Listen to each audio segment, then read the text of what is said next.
เจ้าขอเรียนท่านประธานข้าพเจ้าขอแลกเปลี่ยนถามท่านรัฐมนตรีกระทรวงทรัพยากรธรรมชาติและสิ่งแวดล้อมว่าเรื่องสิ่งแวดล้อมนี่พวกเขาเป็นห่วงหลายเนาะต่อบรรดาโครงการลงทุนของ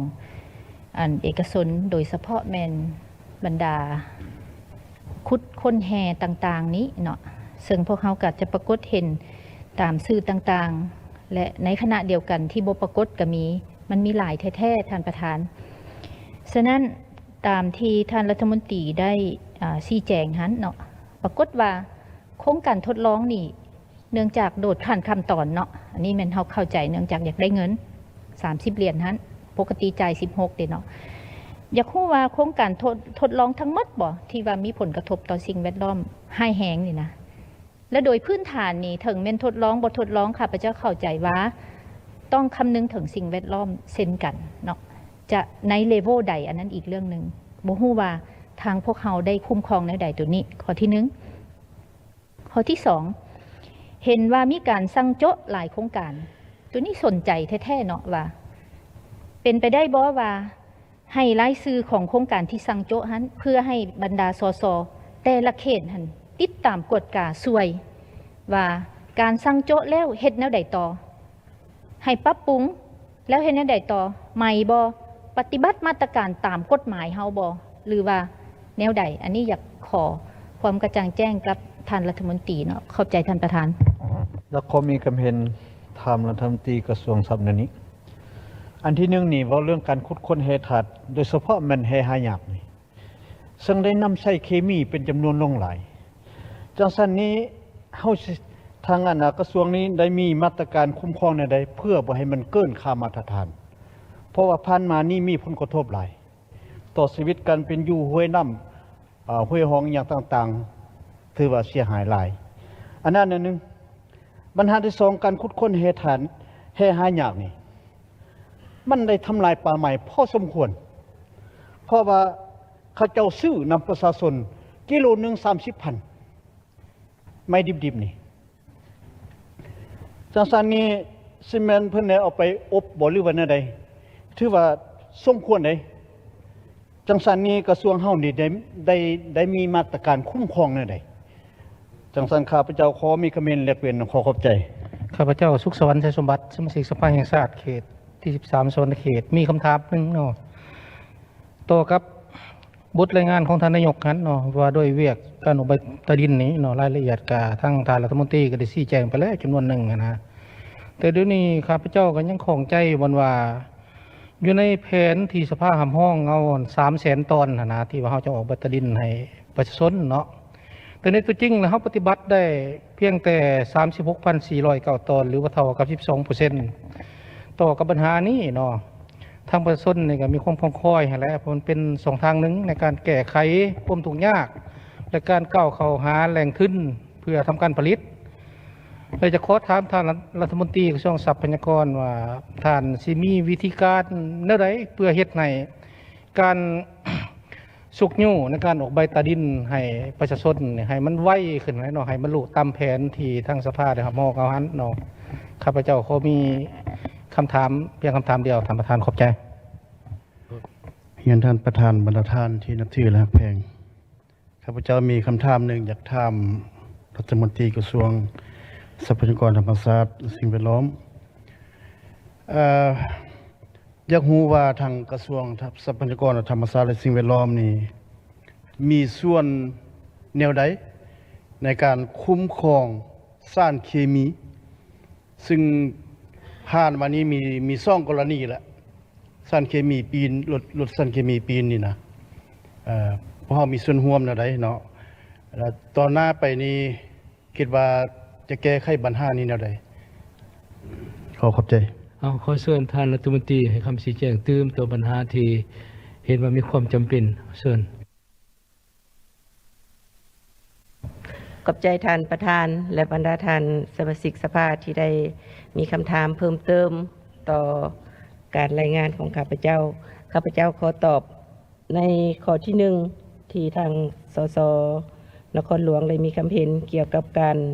คุ้มครองสิ่งแวดล้อมของโครงการแห่ธาตุบ่ไปตามขั้นตอนนี้เนาะ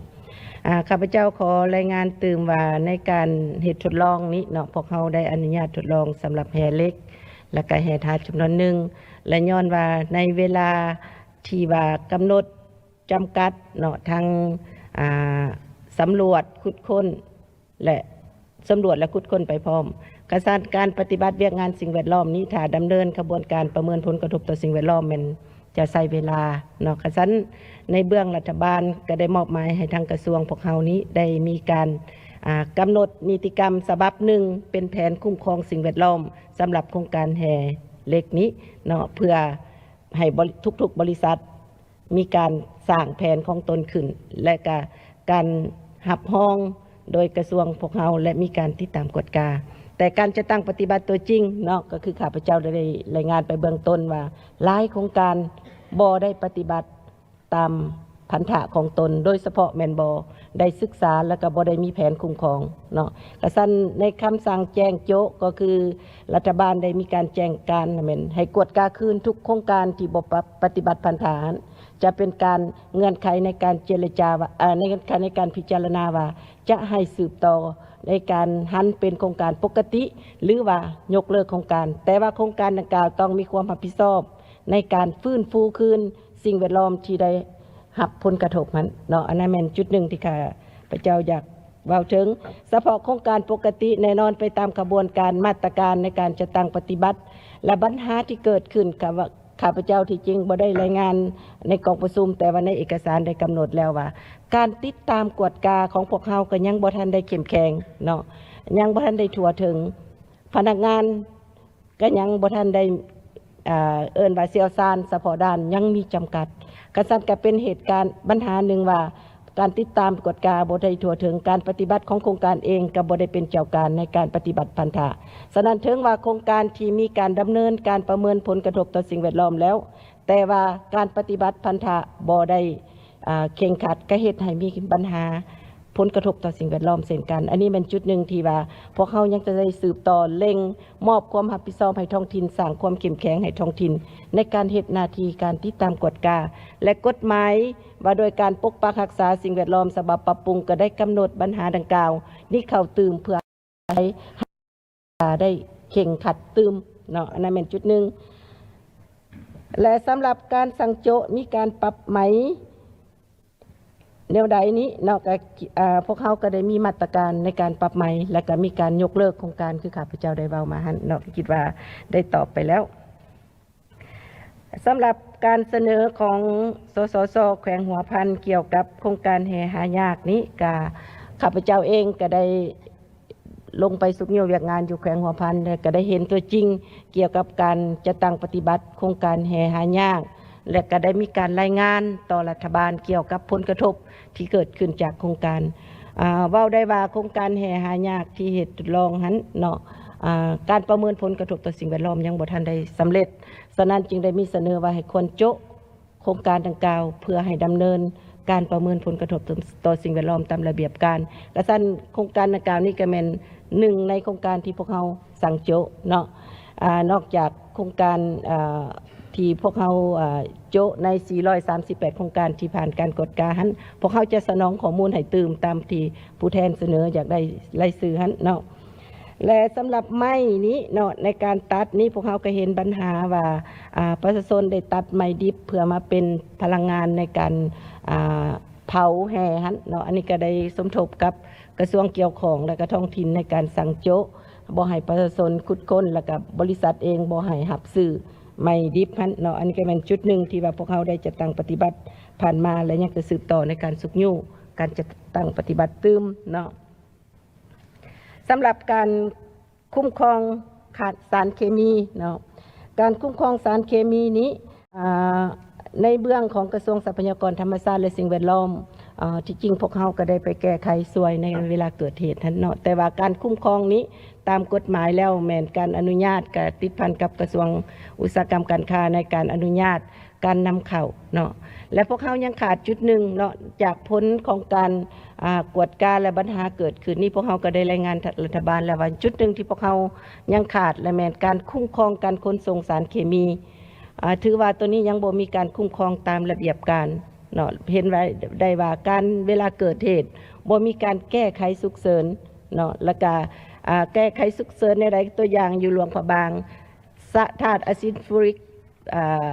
คูอานาเฮียแต่ว่าพวกเขาไปใส่น้ำไปล้างก็เฮ็ดให้มันกระจายไปอันนี้ก็เป็นจุดหนึ่งว่าพวกเขาแก้บ่ถูกจุดกระบวนการฝึกอบรมมาตรการต่างๆนี้มันจะต้องได้ฝึกให้บริษัทที่ขนส่งเคมี และมีมาตรการขักแน่อันนี้เป็นข้าพเจ้าได้มีการค้นคว้าร่วมกับคะแนนการพวกเขาได้มีการค้นคว้าร่วมกับคะแนนการเกี่ยวของเพื่อสร้างนิติกรรมในการคุ้มครองบริษัทที่คนแห่คนเคมีหันเนาะแล้วก็การเกี่ยมพร้อมการหับมือแล้วก็ของภาคส่วนเกี่ยวข้องในการแก้ไขปัญหาร่วมกันก็จะต้องได้มีการฝึกอบรมตืมเนาะอันนี้แม่นจุดหนึ่งและการนิติกรรมเกี่ยวกับการคุ้มครองสารเคมีนี้โดยเฉพาะการจัดตั้งปฏิบัติบรรดาสนธิสัญญาสากลที่สปป.ลาวเป็นภาคีก็จะได้มีการพันขยายเป็นอันละเอียดตืมสำหรับคำเห็นเกี่ยวกับการออกใบตะดินเนาะคือข้าพเจ้าได้รายงานไปเบื้องต้นว่าใน 36,000 ตอนในแม่นตัวเลข3 เดือนเนาะ5 เดือนแม่นเฮาได้ 67,000 กว่าตอนแล้วก็มี70,000 กว่าตอนที่พวกเฮาได้สำรวจมาแล้วแต่ว่ายังอยู่ในขั้นตอนออกใบตะดินก็เป็นคาดหมายสู่ซนว่าในท้ายปีนี้พวกเฮาจะสู่ซนพยายามให้ได้ตามแผนการ 300,000 นั้นอันนี้ก็เป็นคาดหมายสู่ซนสีท่าทายสำหรับพวกเฮาแต่ว่าจะต้องได้ปลดล็อกปัญหาต่างๆดินที่อยู่ในป่าไม้